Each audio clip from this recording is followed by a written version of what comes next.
Desde que el mundo dividió el átomo, la energía nuclear ha sido fuente de gran esperanza y temor constante. La energía nuclear tiene un potencial casi ilimitado. Unos cientos de reactores modernos pueden abastecer con energía libre de carbono a todo un continente.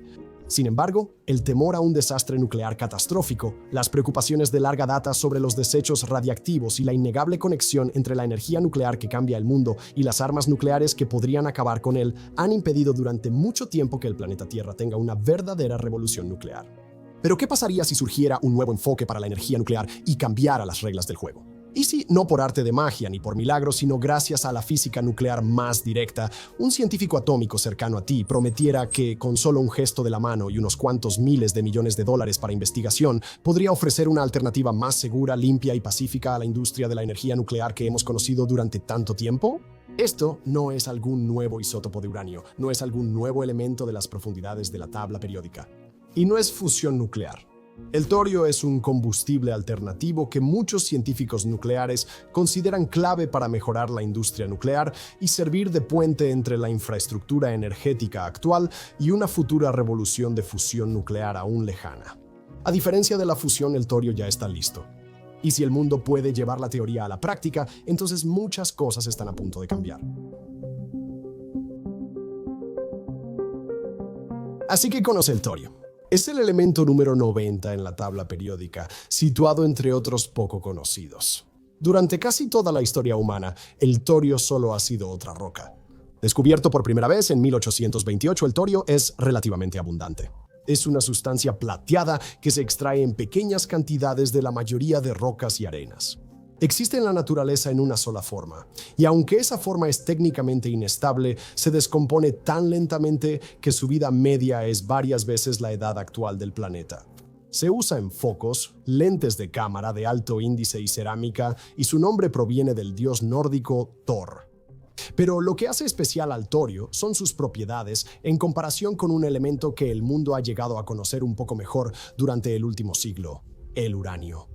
El torio, 2 lugares después del uranio en la tabla periódica, no es útil como combustible nuclear a diferencia del uranio. El torio 232, su único isótopo natural, es fisionable pero no en cadena. Es decir, es un átomo que es más difícil de dividir en una reacción nuclear que el uranio. Para dividirlo debes bombardearlo con neutrones de alta energía hasta que ocurra la fisión.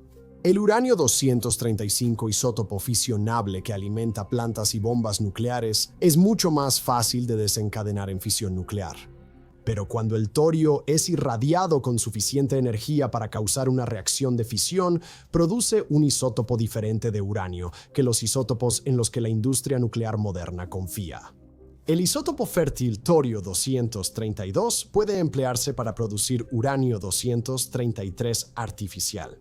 Aunque hoy estamos hablando del ciclo del combustible de torio, es este tipo especial de uranio, un subproducto de la reacción de fisión, lo que realmente buscan los científicos nucleares. En cuanto a por qué podría ser mejor suponer la energía nuclear a través del ciclo del combustible de torio que del de uranio, bueno, profundizaremos en eso en un momento. Antes, estos son algunos puntos destacados.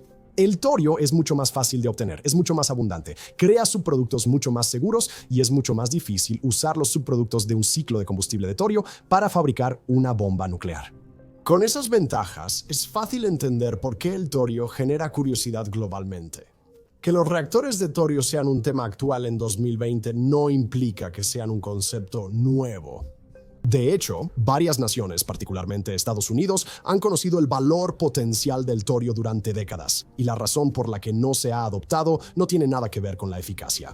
Verás, los reactores de torio se conceptualizaron por primera vez durante los años de auge de la ciencia nuclear, en la década o 2 después de la conclusión de la Segunda Guerra Mundial.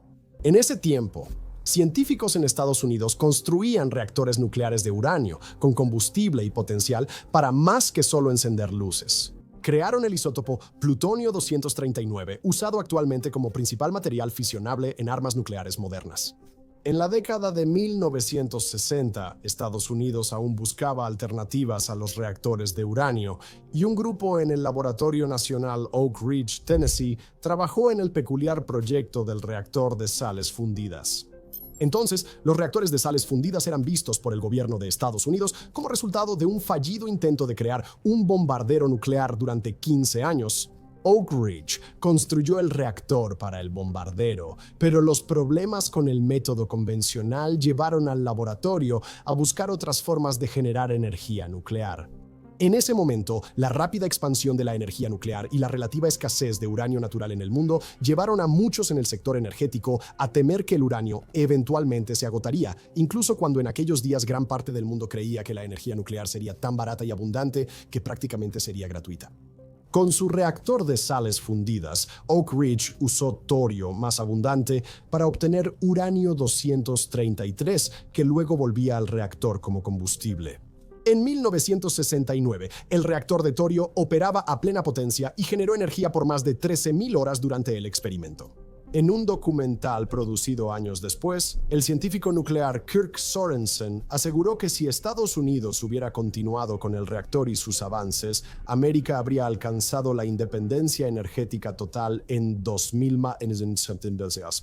Pero lamentablemente no fue así. El reactor estuvo plagado de problemas técnicos y quienes lo manejaban no pudieron lograr que produjera ni cerca de la cantidad de energía que esperaban al principio. Las paradas eran frecuentes porque el sistema eléctrico no soportaba el reactor. En resumen, fue decepcionante. Pero eso por sí solo no es suficiente para superar los posibles beneficios de continuar el experimento y descubrir cómo usar un reactor de torio. Eso no fue lo que condenó el proyecto. El optimismo sobre los reactores de uranio y los nuevos hallazgos sobre la abundancia de este material llevaron a los principales científicos atómicos a decidir que la tecnología basada en uranio era el futuro. A medida que se comprobó el ciclo del combustible de uranio, los reactores ya estaban muy por delante de donde estaban los reactores de torio en ese momento, y los claros beneficios de seguridad de los reactores de torio se consideraron no lo suficientemente importantes como para continuar su desarrollo. Finalmente, la desaparición del reactor de torio fue producto de su época. Una época en la que palabras como no proliferación podían hacer que una persona fuera motivo de burla en una reunión, y cuando el plutonio producido como parte del ciclo del combustible de uranio se consideraba absolutamente vital para fabricar más bombas nucleares. Los reactores de torio no generarían materiales explosivos y su uso generalizado amenazaría la cadena de suministro de armas nucleares. Francia sería la única otra nación que intentaría seriamente un reactor de torio en el siglo XX, y aunque su intento, el Superphénix, operó durante más de una década, estuvo limitado por una larga serie de accidentes y barreras técnicas. Sin embargo, en el siglo XXI, el torio vuelve a estar en discusión. De hecho, pronto se convierte en una carrera internacional por la meta. Pronto profundizaremos en el estado de esa carrera y sabremos cómo va. Primero debemos entender por qué existe esta competencia.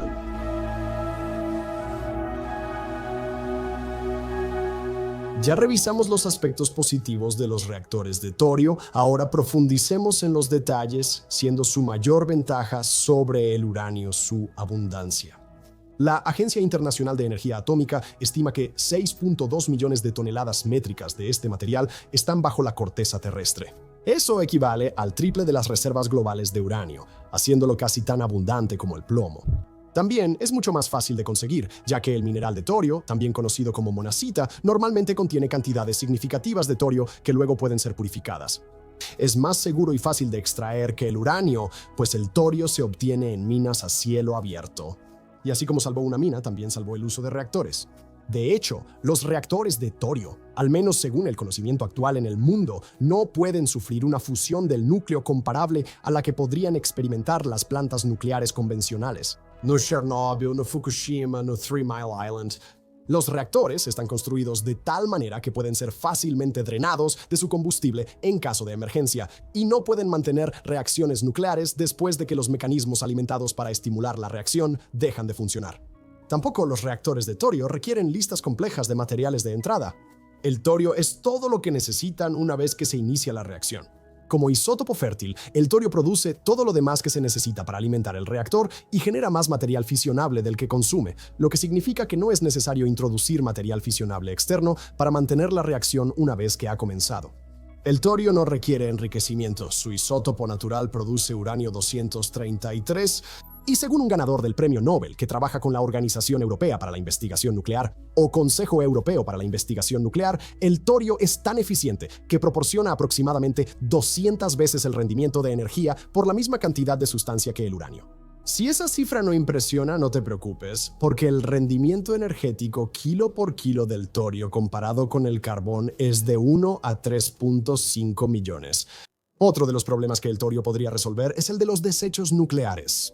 Se estima que los reactores de torio producen entre el 1% y el 1.1% de los desechos nucleares que produciría un reactor de ciclo de combustible de uranio, mientras que nuevamente generan aproximadamente 200 veces más energía en el proceso. Los desechos que produce son más estables desde su generación y menos radiactivos. Tomará solo unos pocos cientos de años como máximo para que la radiación que emiten esas fuentes baje a niveles lo suficientemente seguros como para que los humanos puedan acercarse a ellas, en comparación con los decenas de miles de años que tarda la basura nuclear que producimos hoy en día. Defensores del torio afirman que sus subproductos podrían alcanzar niveles seguros de radiación en solo décadas, o incluso antes. Y finalmente, los reactores de torio tienen poco, si es que alguno, potencial para crear subproductos que serían funcionalmente útiles en un arma nuclear. El torio en sí mismo es inútil dentro de una bomba, a menos que, literalmente, se deje caer sobre la cabeza de alguien. El uranio 233 es fisionable y puede usarse en armas nucleares, pero es poco práctico para fabricar bombas, incluso en las mejores condiciones. Los reactores de torio generan algo de plutonio como subproducto, pero mucho menos que los convencionales de uranio, y ese plutonio no sirve para fabricar bombas. El torio podría incluso ayudar a eliminar algunos desechos de plutonio que la humanidad ya posee. Ese mismo plutonio es útil para iniciar una reacción de torio, así que aunque los reactores de torio no son una forma de eliminar todo el plutonio excedente que hay en el mundo, al menos pueden reducir un poco la cantidad. Otros subproductos del uranio 233 podrían usarse para bombas, pero emiten rayos gamma que facilitan su rastreo y representan peligro para quienes los manejan. No te confundas, los reactores de torio, como otras tecnologías emergentes, también tienen detractores. Los argumentos contra el torio se relacionan más con los costos iniciales y pequeños sacrificios que con verdaderas barreras para su adopción. Como dicen sus detractores, el ciclo de combustible de torio necesita mucha inversión e investigación antes de usarse con tecnología moderna. No hay garantía de que la investigación tenga éxito, y los intentos previos de construir reactores de torio han enfrentado muchos problemas. Preparar torio para reactores cuesta más que preparar uranio actualmente, ya que las tecnologías están en desarrollo y las líneas de producción no están bien establecidas. Se obtiene de la monazita, usada como fuente de tierras raras, lo que requiere modificar las prácticas mineras para priorizar la extracción y retención del torio. El calor requerido para fundir el óxido de torio y producir combustible supone un reto al diseñar el equipo para alcanzar esa temperatura. Uno de los subproductos de los reactores de torio, el isótopo inestable uranio 232, emite rayos gamma, por lo que se requieren medidas y mecanismos distintos para proteger a los operadores. Sin embargo, los beneficios potenciales superan estas barreras y gran parte del mundo lo sabe.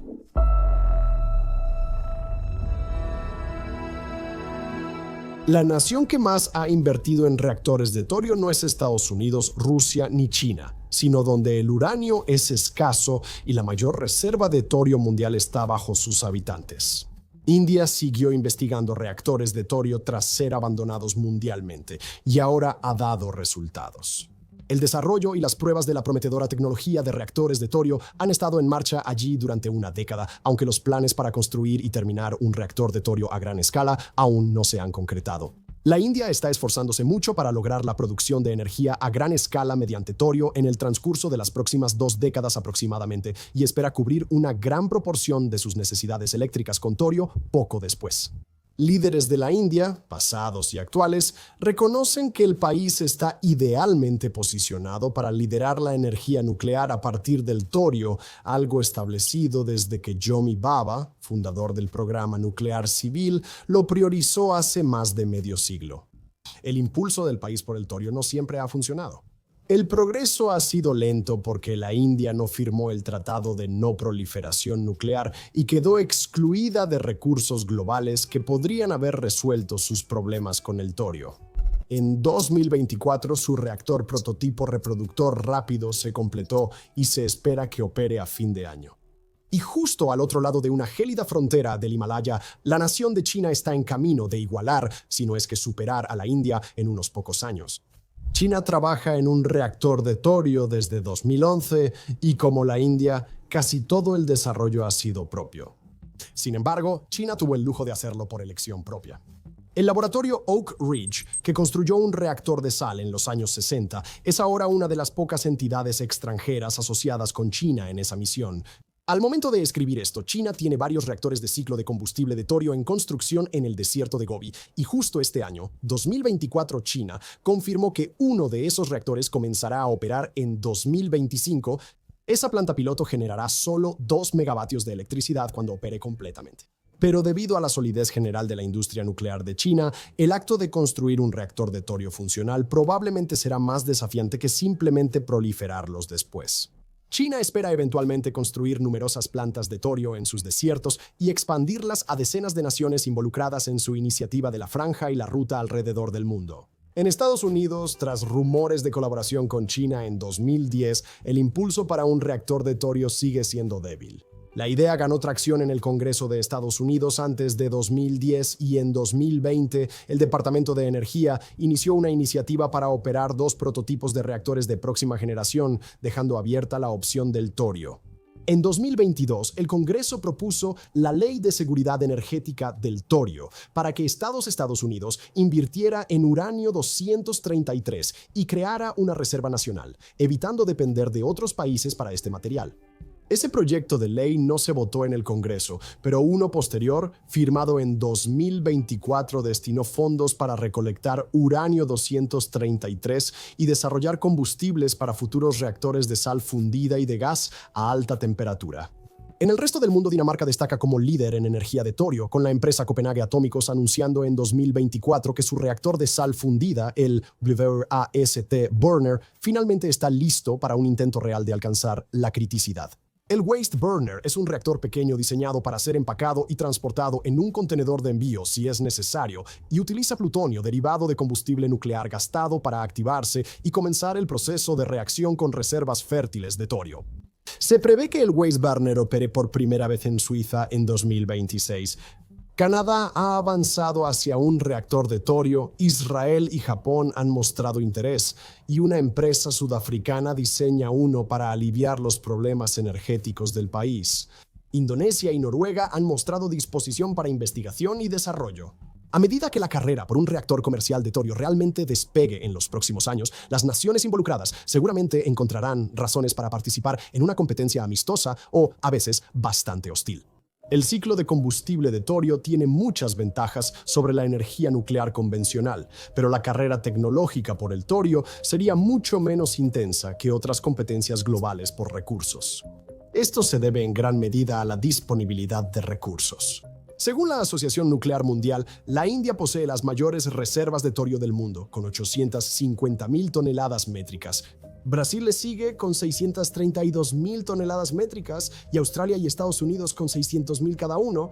Egipto, Turquía, Venezuela, Canadá, Rusia, Sudáfrica y China tienen al menos 100.000 toneladas métricas de reservas y en muchos casos mucho más. A diferencia, por ejemplo, del cobalto, una sustancia increíblemente importante de la que el mundo depende en gran medida de la República Democrática del Congo para su extracción, el torio está disponible en grandes reservas en muchos países del mundo, pero aún más importante, está disponible en ambos lados de profundas brechas geopolíticas que solo parecen volverse más extremas. Rusia, China y Estados Unidos tienen reservas considerables propias. India y Brasil probablemente estarán muy complacidos de vender parte de su torio a Rusia y China para compensar la ventaja inicial de Estados Unidos. Turquía y las naciones escandinavas pueden aportar juntas 600.000 toneladas o más de este material a las naciones europeas de la OTAN. Venezuela estará más que feliz de venderle a Rusia y Egipto hará lo mismo con China.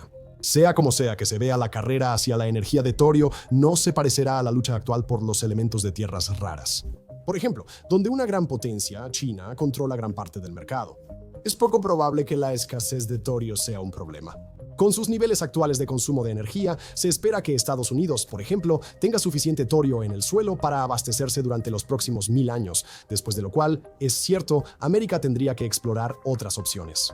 Entonces, ¿estarían otras naciones del mundo en el año 3024 teniendo conversaciones intensas sobre qué hacer cuando se acabe el torio? Para entonces, es poco probable que sigan usando torio. Es muy poco probable que en el futuro esto siga siendo un tema, porque el ciclo del combustible de torio se entiende como una tecnología de transición. La verdadera energía sostenible de próxima generación, es decir, la fusión nuclear, no se espera que produzca cantidades sustanciales de energía hasta alrededor del 2050 y estimaciones más conservadoras la sitúan hasta el 2060 o incluso el 2070. Pero seamos realmente pesimistas por un momento y digamos que la fusión no se escalará a ese nivel durante otro siglo, hasta la década de 2120. Aún así, Estados Unidos, suponiendo un nivel similar de consumo de energía, habrá consumido solo el 10% del torio que ya conoce. Las reservas mundiales de torio bastan para alimentar durante siglos una energía nuclear mejor, más sostenible y pacífica hasta la próxima revolución energética para futuras generaciones. No se equivoquen, adoptar masivamente el ciclo de combustible de torio será complicado. Las tecnologías involucradas aún tendrán que madurar y los responsables de políticas en todo el mundo tendrán que elegir el torio para complementar o incluso reemplazar fuentes de energía renovables y convencionales más probadas por el tiempo. La industria del ciclo de combustible de torio enfrentará ataques constantes de empresas de combustibles fósiles y defensores de la energía nuclear convencional. Y aunque la carrera tecnológica multilateral puede que no sea tan amarga como algunas de las otras que el mundo está librando actualmente, ciertamente no será fácil.